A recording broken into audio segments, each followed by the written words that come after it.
పెళ్ళి అయిన వెంటనే చేయాల్సింది హనీమూన్ కాదండి, తీర్థయాత్రకి వెళ్ళాలి. దాంట్లో రహస్యం కూడా చెబుతున్న మాస్టర్ సివివి గారనే మహాయోగి తన యోగ దర్శనం గ్రంథంలో చెబుతాడు. కొత్త దంపతులు తీర్థయాత్ర చేసి, తీర్థం అంటే నది ఉండాలి, అక్కడ కేవలం క్షేత్రం ఉంటే సరే, ఆ తీర్థయాత్ర చేసి ఆ నదిలో ఇద్దరు సరిగంగ స్నానం అంటారు, చిటికిన వేళ్ళు ముడి వేసుకుని స్నానం చేయాలి ఇద్దరు కూడా.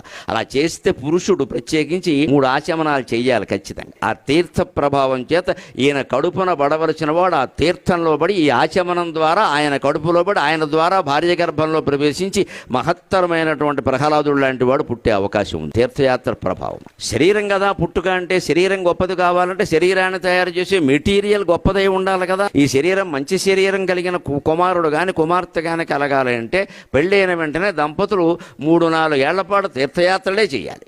అప్పుడు మీరు తిరగండి ఓపిక. 25 ఏళ్ళు కూడా లేని రోగం ఏంటి, 12 జ్యోతిర్లింగాలే 36 కైలాసానికి కూడా మళ్ళీ వెళ్ళి రావచ్చు తీసుకెళ్లేవాడు ఉంటే. ఇద్దరూ సేవించాలి నీళ్లు, ముఖ్యంగా పురుషుడు.